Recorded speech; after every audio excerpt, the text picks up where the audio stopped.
పాదపద్మములకు నమస్కరిస్తూ నన్ను క్షణం అనునిత్యం చైతన్య శిఖరాల్లోకి తీసుకెళ్తున్నటువంటి గురుదేవులు ముకుంద పాదపద్మములకు నమస్కరిస్తూ ఈ ఆశ్రమ అధిపతి ఇక్కడ ఎంతో తపస్సు చేసిన మహాత్ముడైన దొండప్ప మహారాజ్ గారి అనుమతి తీసుకున్నాం. ఇక్కడ సత్సంగం చేస్తూ ఉన్నాం. వారి ఆశీస్సులు సర్వవేళలా మాకు ఉండాలని మేము కాంక్షిస్తున్నాం. వారికి పాదాభివందనం. అలాగే ఇక్కడికి వచ్చినటువంటి మీ అందరికి కూడా పాదాభివందనం చేస్తూ మీరు ఉన్నతమైనటువంటి స్థాయిలోకి వెళ్ళాలనే ఉద్దేశంతో ఈ సత్సంగం ఏర్పాటు చేయడం జరిగింది. దీన్ని సద్వినియోగం చేసుకొని మీరంతా కూడా ఆ పరాతత్పరుని యొక్క మార్గంలోకి వస్తారని ఆశిస్తున్నాను. రాధాస్వామి.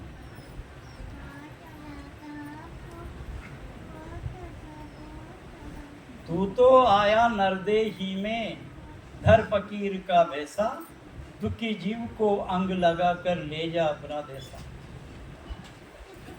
ఈ విషయం ఎవరన్నారంటే దాతా దయాల్ మహర్షి శుభ్రత్ లాల్జీ మహారాజ్ అతని యొక్క శిష్యుడైనటువంటి ఆయన యొక్క శిష్యుడైనటువంటి ఫకీర్ చంద్ మహారాజ్కి ఆజ్ఞ ఇచ్చాడు.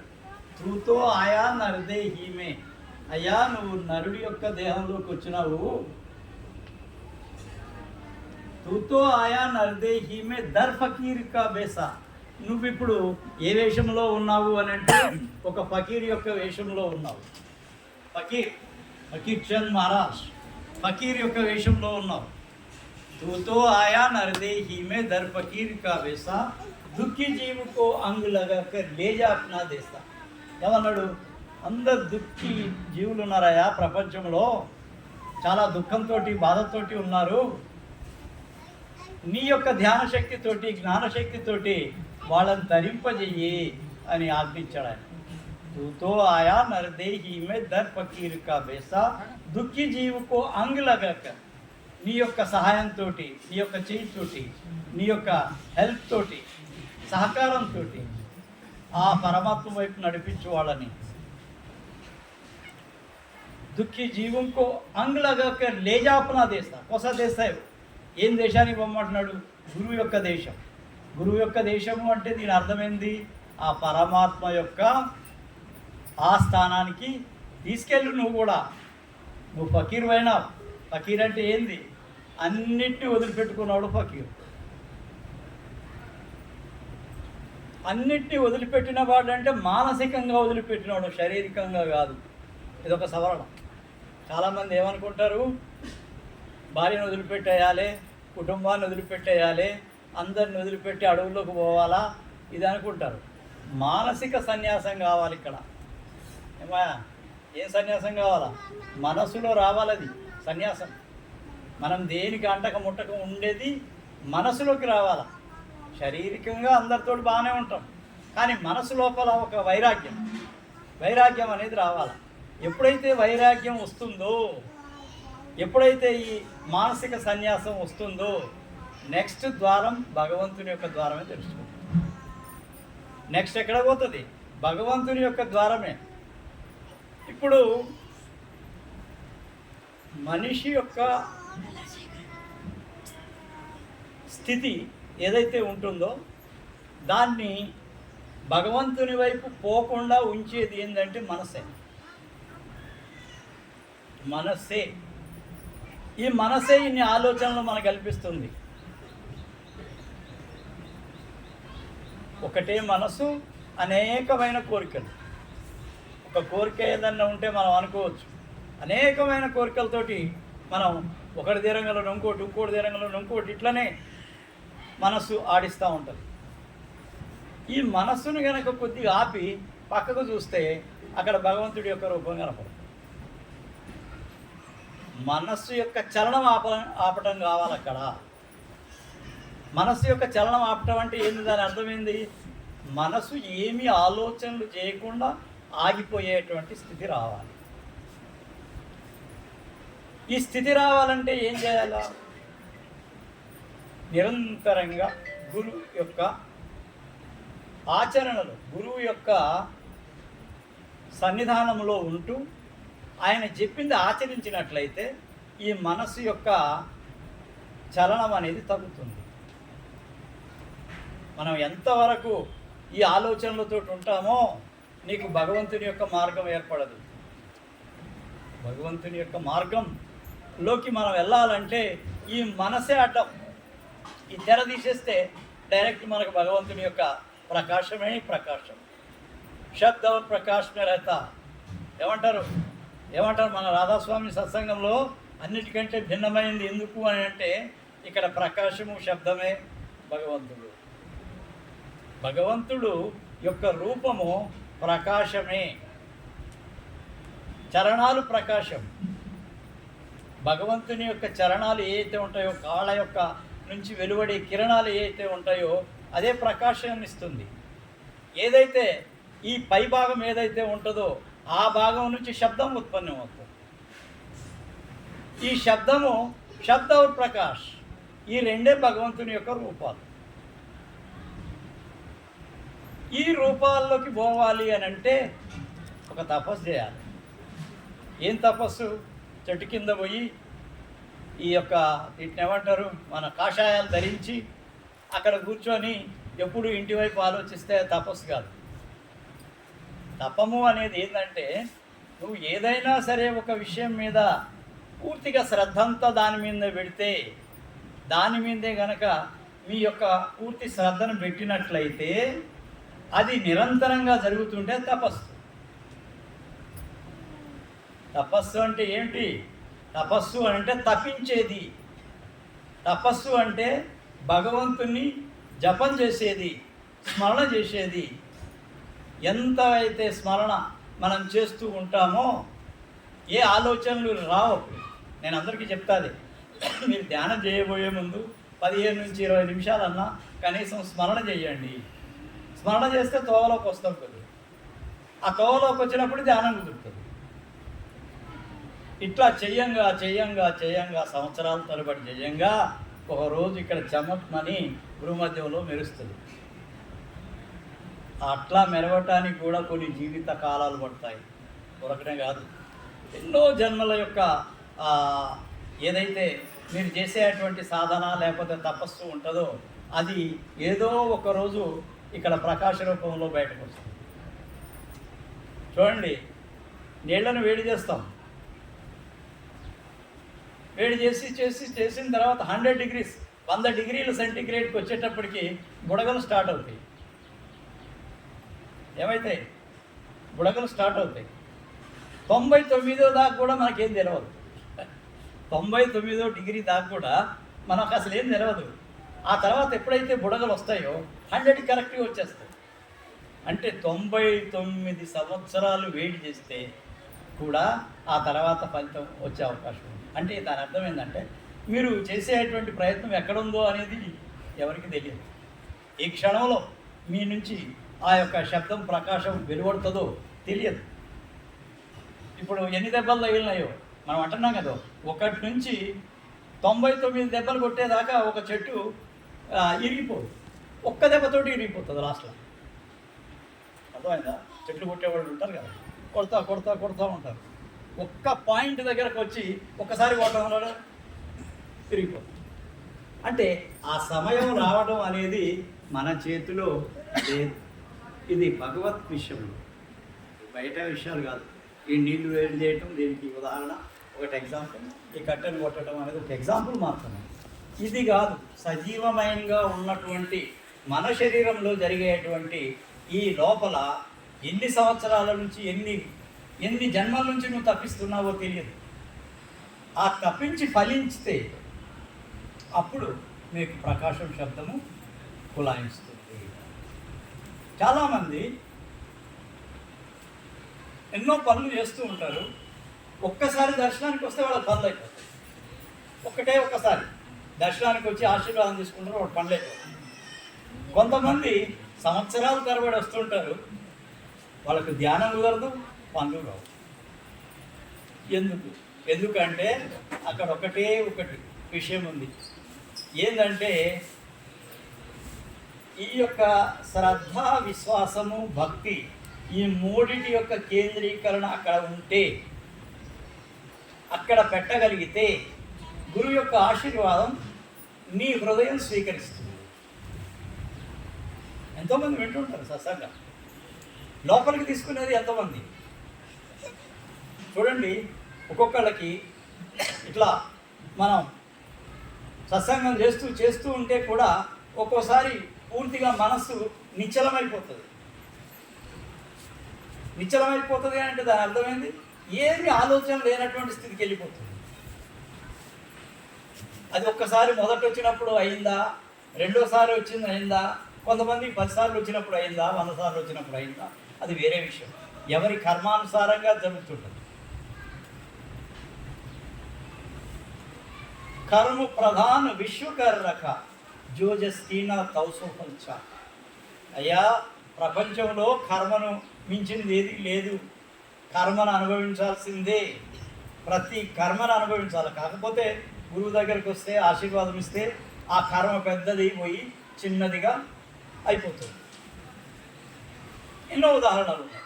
మన దగ్గరికి వచ్చిన వాళ్ళవి కూడా ఎన్నో ఉదాహరణలు ఉన్నాయి. ఎంతోమంది కొన్ని వందల మందికి జరిగినాయి సంఘటన.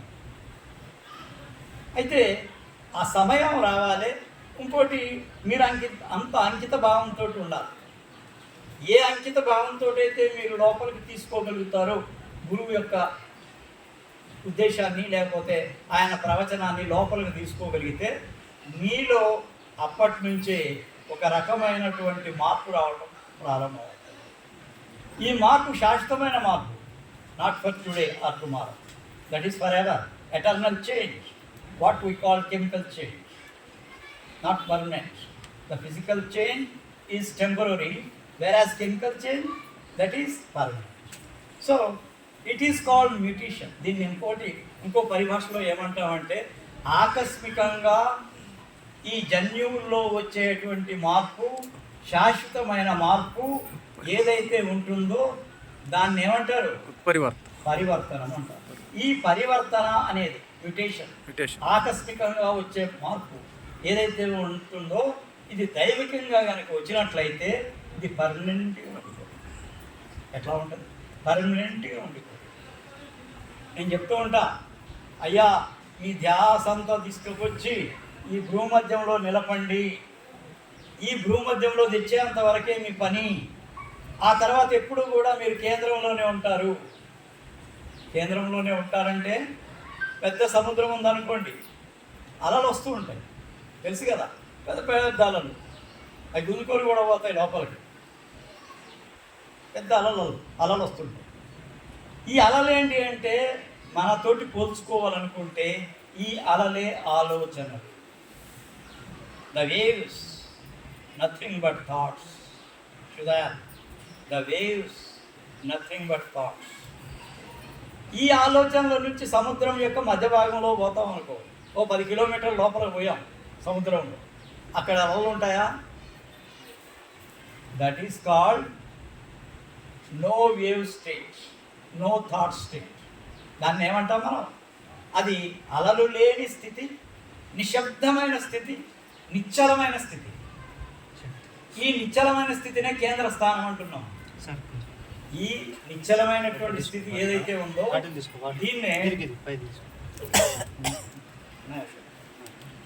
దీన్నే మనం ఏమంటామంటే నిశ్చల స్థితి అంటాం.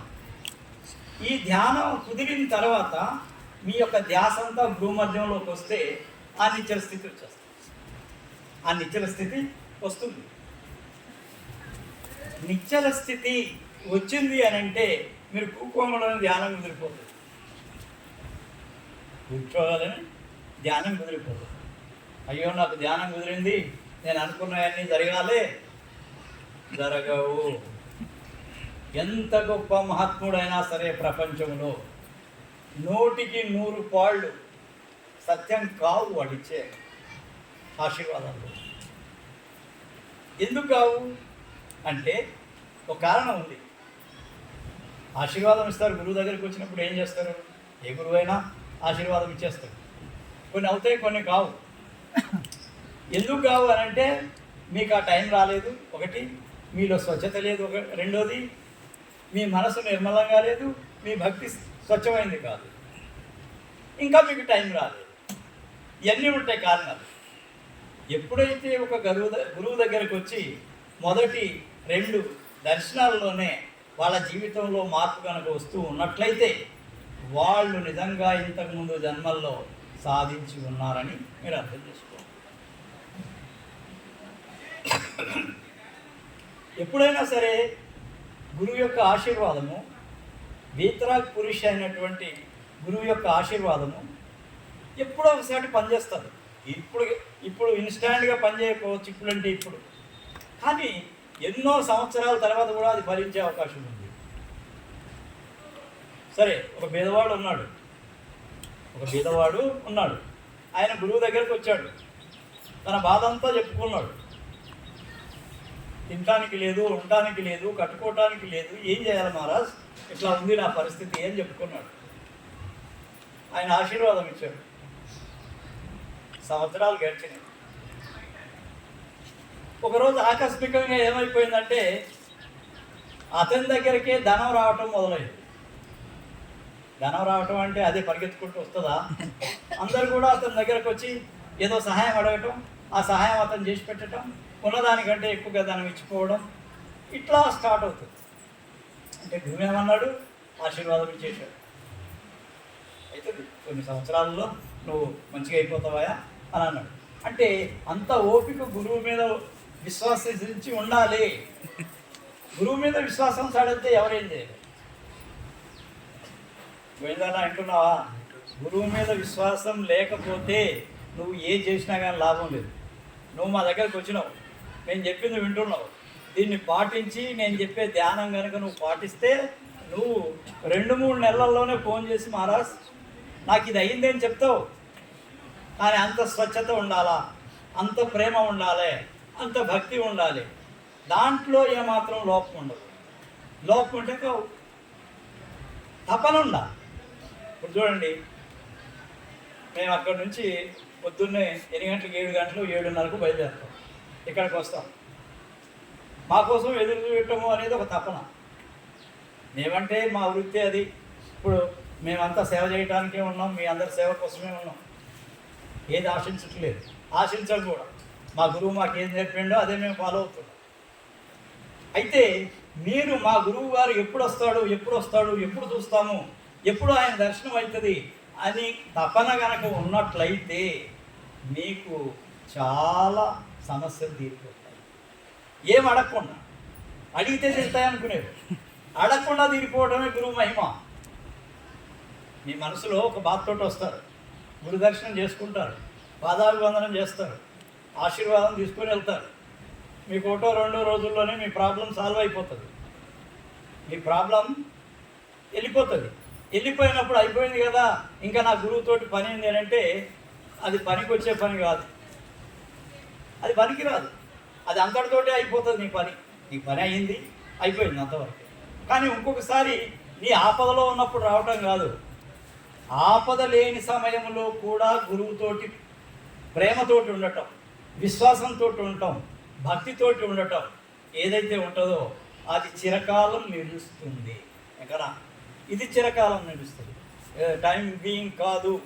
వస్తారు కదా మన దగ్గరికి, చూస్తున్నాం కదా, వస్తారు, ఆశీర్వాదం తీసుకుంటారు, పనులు అయిపోతాయి, మళ్ళీ ఇంకోసారి గురువు దగ్గరికి ఎందుకు అవసరమే ఉంది అనుకుంటాం.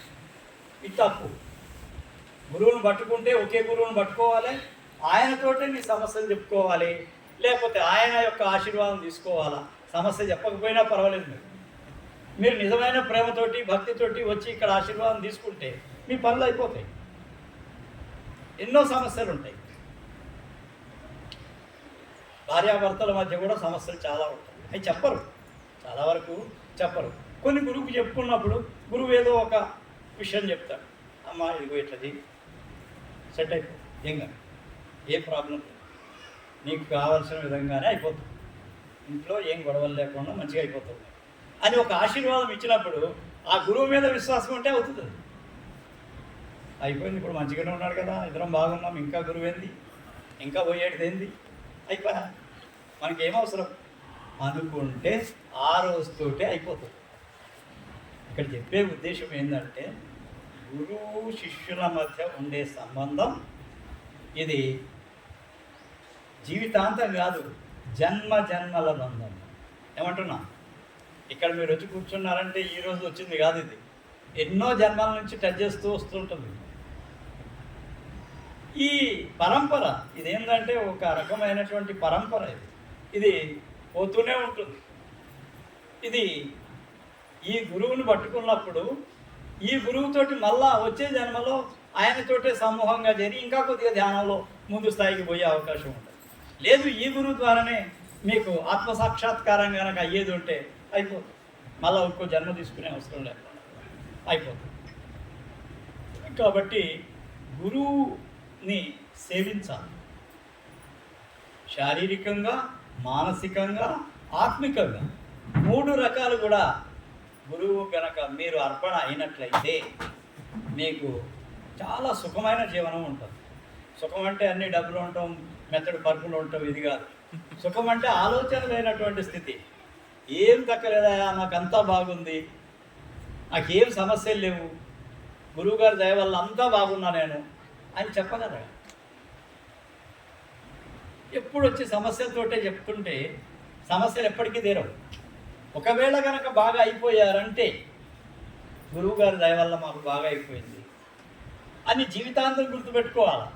ఇక్కడ అదే లోపం, మన వాళ్ళల్లో ఉండే లోపం ఏంటంటే ఇవాళ పనాభాగంలోనే తెల్లారి ఏమున్నది మహారాజు మళ్ళా నెలకు వస్తాడు కదా, నెలకు వచ్చినప్పుడు మళ్ళీ పోదాం, లేదు ఇప్పుడు కాదు మళ్ళీ వచ్చే నెల పోదాం, ఇప్పుడే కాకపోతే ఇంతే ఉంటుంది. కానీ గురువు పట్ల తపన కలిగి ఉండి గురువుని దర్శించుకోవాలనుకుని గురువు పట్ల అచంచలమైన విశ్వాసంతో ఉన్నట్లయితే మీరు చాలా ఉన్నతమైనటువంటి జీవితాన్ని అనుభవిస్తారు.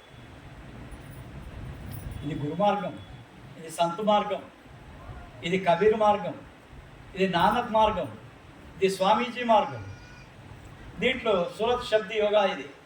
మనం సాధించాల్సింది ఇక్కడ ఏంటంటే మరొక జన్మ లేకుండా చేసుకోగలిగేటువంటి సామర్థ్యాన్ని సాధించుకోవటమే సంతుమతి యొక్క లక్ష్యము.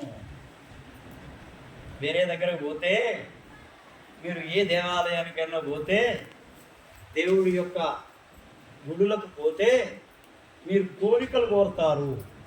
సాధారణంగా తిరుపతి పోయినా కానీ, లేకపోతే శ్రీశైలం పోయినా కానీ మీ ఆపదలు చెప్తారు అన్నీ. భగవంతుడు ఆశీర్వదిస్తాడు, పనులు అయిపోతాయి. కానీ కోరికలు ఎన్ని సంవత్సరాలు కోరుతారు ఇట్లా? ఈ పరంపర దిగేది ఎప్పుడు? ఆ పరంపర దిగాలంటే సత్సంగంలోకి రావాలి, అంతే. ఒక సింపుల్ ఎగ్జాంపుల్, కోరికలతోటి మీరు పోదలుచుకున్నప్పుడు ఏ దేవత అయినా సరే, దేవుడు కానీ దేవత కానీ ఎవరైనా సరే, వాళ్ళు మీ కోరికలు తీరుస్తారు. దేవతలు కోరికలు తీర్చేంత వరకే, పరమాత్మని చూయించేది మాత్రం గురువు మాత్రమే. ప్రకాశ శబ్దకు బతానే వాళ్ళ ఓన్లీ గురువు తప్పక వేరే వాళ్ళు కాదు. రాముడు వశిష్ఠుడి యొక్క శిష్యుడు, తెలుసు కదా. కృష్ణుడు సాందీపని యొక్క శిష్యుడు. మరి వాళ్ళు భగవంతుళ్ళే, మరి వాళ్ళ గురువేంది? ఒక ప్రశ్న. వాళ్ళకెందుకు గురువు కావాలా? దేవుడే కదా, రాముడు దేవుడే, కృష్ణుడు దేవుడే, మరి వాళ్ళకి ఇంకా గురువు ఎందుకు? గురువు లేకపోతే ఏది కూడా ఉన్నతమైన స్థానానికి వెళ్ళలేదు. మానవ జన్మ తీసుకున్నారు కదా, మానవ జన్మ తీసుకోకపోతే వాళ్ళ రూపమేది భగవంతుడి. ప్రకాశ శబ్ద్ ఏం సార్, శ్రీనివాస్ సార్, భగవంతుడు రూపం తీసుకుంటే, మనిషి రూపంలోకి వస్తే, ఆకారం తీసుకుంటే గురువు కావాలి. అర్థమైందా? అది లేదు, ప్రకాశం శబ్ద్ అదే గురువు.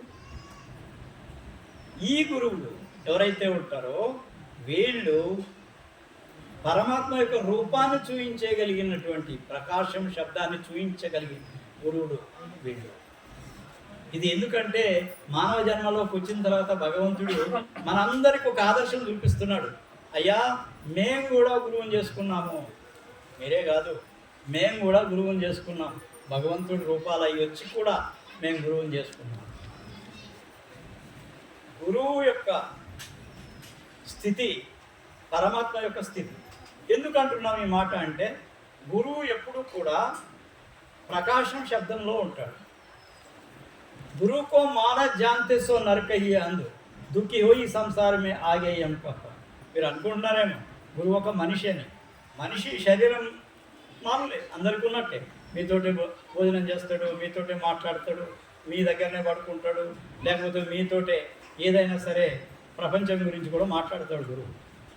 కానీ గురువు లోపల ఒక శక్తి ప్రవాహం జరుగుతుంటుంది, అదే ప్రకాశం శబ్దం. ఇది లోపల ఉన్నటువంటి వాడే గురువు. అక్కడ కులం, మతం, రంగు ఏం తేడా లేదు, ఎవరైనా కావచ్చు. జో రోహిదాస్ హోజా, జో ధర్మదాస్ హోజా. ఏమంటున్నా, రోహిదాస్ అని ఆయన చెప్పులు కుట్టే, ధర్మదాసు కసాయి. వాడు గొప్ప సత్తులు కాలేదా? ఎంతోమందికి ఆత్మసాక్షాత్కారం చేయించారు వాళ్ళు. అంటే ఇక్కడ రంగుతోటి, రూపంతో, మతంతో, కులంతో ఏం సంబంధం లేదు. భగవద్ దర్శనానికి, భగవంతుని పొందడానికి మీరు సంసిద్ధులైనప్పుడు ఇవన్నీ ఏవి అడ్డం రావు, ఏవి కూడా అడ్డం. మానవుడుగా ఉంటే చాలు, పవిత్రంగా ఉంటే చాలు, మనసు పరిశుభ్రంగా ఉంచుకుంటే చాలు, ఎప్పుడు భగవద్ధ్యానంలో ఉంటే చాలు. మనసు ఎప్పుడు అక్కడ ఉండాలి అంటున్నా. శరీరంతో అన్ని పనులు చేస్తూ ఉంటాం. నేను శ్రీనివాస్కి చెప్తా, అయ్యా నువ్వు క్లాస్లో పోయినప్పుడు కూడా నువ్వు ధ్యానం చేయొచ్చు సీను అంట. ఎట్లా మహారాజ్ క్లాస్ చెప్పేటప్పుడు ధ్యానం ఎట్లయితుంది నాకు అంటే, ధ్యానం కావాలంటే నువ్వు నీ శక్తిని అంతా తీసుకొచ్చి భూమధ్యంలో పెట్టు. That is the centre point. సముద్రంలో అలలు లేనటువంటి స్థితి గురించి చెప్పాను చూడండి, ఆ స్థాయి అన్నమాట అది. అక్కడ పెడితే నువ్వు ఎన్ని మాటలు మాట్లాడినా కానీ నీ స్థాయి అక్కడనే ఉంటుంది. It is the secret. అర్థమవుతుందా? ఇది రహస్యం. నువ్వు ఏ పని అన్నా చేయి, ఏమన్నా చేయి, ఎక్కడన్నా ఉండు, ఈ భూమధ్యంలోకి తీసుకొచ్చావంటే శక్తిని, ఇక నువ్వు ఏంది సముద్రం యొక్క మధ్యలో చలన లేనటువంటి స్థితిలో, నిశ్చల స్థితిలో ప్రశాంతంగా ఉన్నట్లు లెక్క. శరీరం పనులు చేస్తుంది కానీ అక్కడ స్థిరమై ఉంటుంది. ఈ స్థిరం కావటమే కదా మనకు కావాల్సింది. మనం చేసే ప్రయత్నం అంతా కూడా ఇక్కడ స్థిరం కావటం. స్థిరం అయితే నువ్వు ఏ ప్రసంగాలు చేయి, ఏం చేయి, ఆటలాడు, దుంకు, ఏమన్నా చేయి, కానీ ఆ సెంటర్లోనే ఉంటావు. ఇట్లా కూర్చోవలోనే ధ్యానం చేయడంలోనే ఈ భూమధ్య స్థానంలోకి వెళ్ళిపోగలిగేటట్టుగా ఉండాలి మన ధ్యానం. ఇమీడియట్గా అక్కడికి వెళ్ళిపోవాలి, ప్రశాంతం అయిపోవాలి. మనస్సులో ఆలోచనలు లేనటువంటి స్థాయికి వెళ్ళిపోగలగాల. వెళ్ళిపోవాలంటే ఏం చేయాలా? నిరంతరం సాధన చేయాలా, నిరంతరంగా గురువుని పట్టుకొని ఉండాలి. దిఖావట్ కే లియే నహీ హై మా. అరే ప్రపంచానికి చూపించడం కాదయా అంతా, ప్రపంచానికి చూపించేటోళ్ళు ఏంటది ఏమంటారు? ప్రపంచం చూపించేటోడు ప్రపంచమే. ప్రపంచానికి చూపించే అవసరం లేదు. మనం ఏం చేయాలి? ఎప్పుడు అదే ధ్యాసలో ఉండాలి. ఆ ధ్యాసలో ఉండటమే కావాలి మనకి. గురువు ఇంటికి వచ్చాడు, ఆయనకు అనేకమైనటువంటి సేవలు చేయటం, ఎన్నో ధనరాశులు తీసుకుపోయి ఇచ్చి మహారాజు అనటం. అరే నువ్వు అనేకమైన కోరికలతో పోతే ఆ మహారాజుకి సేవలు చేస్తే ఆయన ఆ స్థాయిలో లేకపోతే నువ్వు చేసి ఏం లాభం? ఏం లాభం? గురువు ఆ స్థాయిలో ఉన్నప్పుడే నీకు శాంతి వస్తుంది. ఏ గురువు దగ్గర కన్నా పోయినప్పుడు మనసు శాంతిగా అయిపోతే, ఏ ఆలోచన లేనటువంటి స్థాయికి వెళ్ళిపోతే ఆయనే మీ గురువు. ఇది నేను చెప్పలే, ఆనందరావు మహారాజు గారు మా గురువు గారు ఒకసారి నాకు చెప్పారు, బ్రహ్మారెడ్డి ఏ గురువు అయినా సరేనాయా, నా మీద నీకు నమ్మకం ఉంది కదా, నా దగ్గరకు వస్తే నీకు శాంతిగా ఉండాలి. ఆలోచన లేకుండా స్థితి కనుక ఉంటే నీకు నేను గురువు. అందరి గురువులు కాదు, ఇట్లా అంటుంటా. అందరికీ ఒకే గురువు ఉండడు. మీ యొక్క పూర్వజన్మ సంస్కారాన్ని బట్టి పూర్వంలో ఆయనతో నడిచి ఉంటే, లేకపోతే మీ మార్గం రాధాస్వామి మార్గమే అయితేనే మీరు ఇక్కడికి రాగలుగుతారు, లేకపోతే రాదు. గురువు దగ్గరికి రాగానే మీరు శాంతి అయిపోయారనుకో, ఏం ఆలోచనలు లేవు నీకు ఆయనకు. ఇది సత్యం. అందరూ అందరితోటి ప్రయాణం చేయలేరు. సరే, ఏ గురువు దగ్గరికి పోయినా కానీ కోరికలు లేకుండా పోయిన వాళ్ళకి చాలా ఫలితం వస్తుంది. ఫస్ట్ కొంతమంది ఏం చేస్తారంటే, మహారాజ్ దగ్గర పోదాం, ఇది అడుగుతాం, అయితే మంచిగా, లేకుంటే ఎందుకు పోవాలి ఆయన దగ్గరికి, ఏ దండు ఏం లేదు, ఇట్లా అంటాడు, నామదానం ఏదే ఆశీర్వాదం ఇచ్చి పంపుతాడు, అయిపోతుంది. అయితే నీ గురువా, కాకపోతే మీ గురువా? అసలు మీరు పట్టుకున్నది ఎవరిని? గురువు శరీరాన్ని పట్టుకున్నారా, మనసును పట్టుకున్నారా, గురువులో ఉండే ఆ ప్రకాశం శబ్దాన్ని మీకు కావాలనుకుంటున్నారా? ఏది కావాలనుకుంటున్నారు? శరీరము మనసును వదిలిపెట్టి గురువు సేవ చేయాలి, అర్పణ చేయాలి గురువుకి.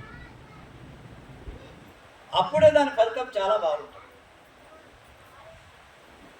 ఇప్పుడు గురువు శరీరాన్ని మొక్కడం అనేది ఏ స్థాయిలో మొక్కాలి అనే దాని గురించి మీకు ఒకసారి చెప్తాను. గురువు శరీరం అనుకొని మొక్కితే అది శరీరం వరకే. గురువు ఒక మనస్సు స్థితి ఈ గురువుది అనుకుంటే మీ స్థాయి అదే ఉంటుంది.